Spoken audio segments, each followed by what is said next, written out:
Dear Muscovites and guests to our capital, the Moscow Metro is a form of transportation which involves a heightened level of danger. A notice in the Metro 2033. Chapter 1, The End of the Earth. The End of the Earth. Who's there? Artyom, go have a look. Artyom rose reluctantly from his seat by the fire and, shifting the machine gun from his back to his chest, headed towards the darkness. He stood right at the edge of the lightened area, and then, as loudly and threatening as he could, he clicked the slide of his gun and shouted gruffly, "Stop! Password!" He could hear quick, staccato footsteps in the darkness where moments ago he'd heard a strange rustle and a hollow sounding murmuring. Someone was retreating into the depths of the tunnel, frightened away by Artyom's gruff voice and rattling of his weapon. Artyom hurriedly returned to the fire and flung an answer at Pyotr Andreevich. Nope, no one came forward, no response. They just ran off. You idiot! You were clearly told, if they don't respond, then shoot immediately. How do you know who that was? Maybe the Dark Ones are getting closer. No, I don't think they were people. The sounds were really strange, and the footsteps weren't human either. What? You think I don't know what human footsteps sound like? In any way, when have the Dark Ones ever run off like that? You know it yourself, Pyotr Andreevich. Lately, they've been lunging forward without hesitation.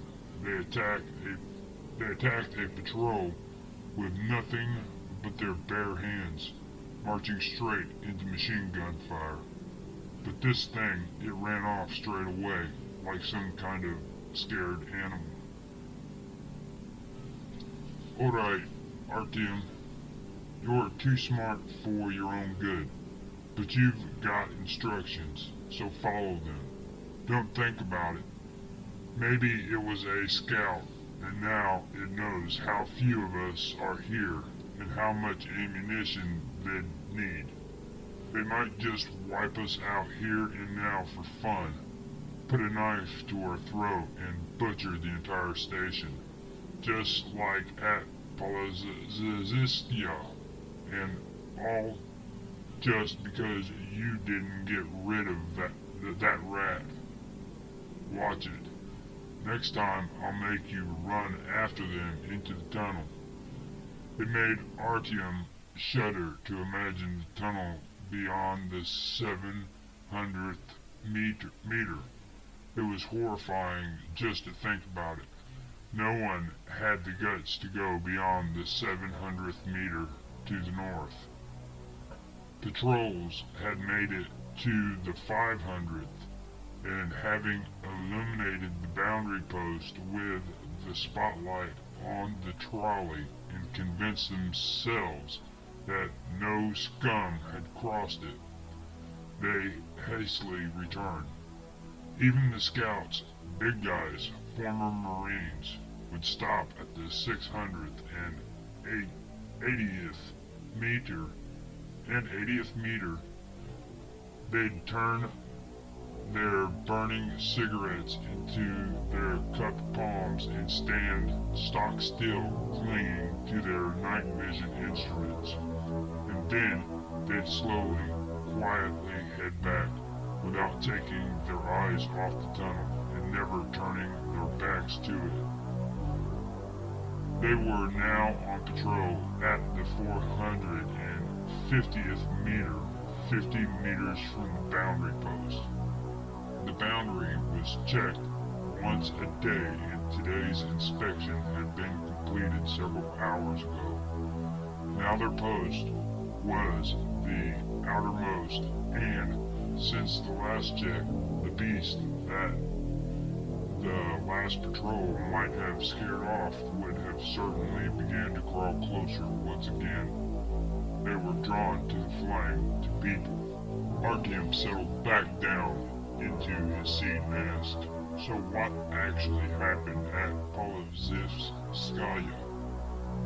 Although he already knew this bloody, curdling story from the traders at the station, he had an urge to hear it again, like a child who feels an irrepressible urge to hear scary stories about headless mutants and dark ones who kidnap young children. At Polozivskaya, what? You didn't hear about it. It was a strange story, strange and frightening. First, their scouts began disappearing, went off into the tunnels and didn't come back. Granted, their scouts were completely green, nothing like ours, but then again, their station's smaller. A lot less people live there. Well, used to live there, so anyway, their scouts start disappearing. One detachment leaves and vanishes. At first, they thought something was holding them up. Up there, the tunnel twists and turns just like it does here. Artyom felt ill at ease when he heard these words, and neither the patrols nor those at the station could see anything, no matter how much light they threw at it. No one appeared. For half an hour, then for an hour, then two. They wondered where the scouts could have gone. They were only going 1 kilometer in. They weren't allowed to go any further, and anyway, they aren't total idiots. Long story short, they couldn't wait to find out. They sent reinforcements who searched and shouted, but it was all in vain. The patrol was gone. The scouts had vanished, and it wasn't just that. No one had seen what had happened to them. The worst part was that they hadn't heard a sound, not a sound. There was no trace of them whatsoever. Artyom was already beginning to regret that he had asked Pyotr Andreevich to recount the story of Polozevskaya. Pyotr Andreevich was either better informed or was embellishing the story somewhat, but in any case, he was telling details of the sort that the traders couldn't have dreamed. Despite being masters of true enthusiasts of storytelling, the story's details sent a chill over Artyom's skin, and he became uncomfortable even sitting next to the fire. Any rustling from the tunnel, even the most innocent, were now exciting his imagination. So there you have it. They hadn't heard any gunfire, so they decided that the scouts had simply left them.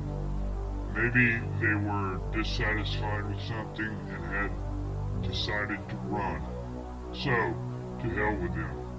If it's an easy life they want, if they want to run around with all kinds of riffraff, then let them run around to their heart's content. It was simpler to see it in that way. Easier, but though a week later, yet another scout team disappeared, and they weren't supposed to go any farther than half a kilometer from the station. And again, the same old story.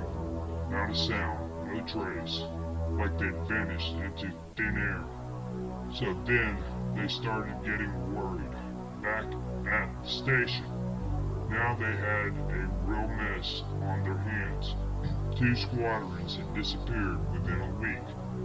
They'd have to do something about it, meaning they'd have to take measures. Well, they set up a cordon at the 300th meter.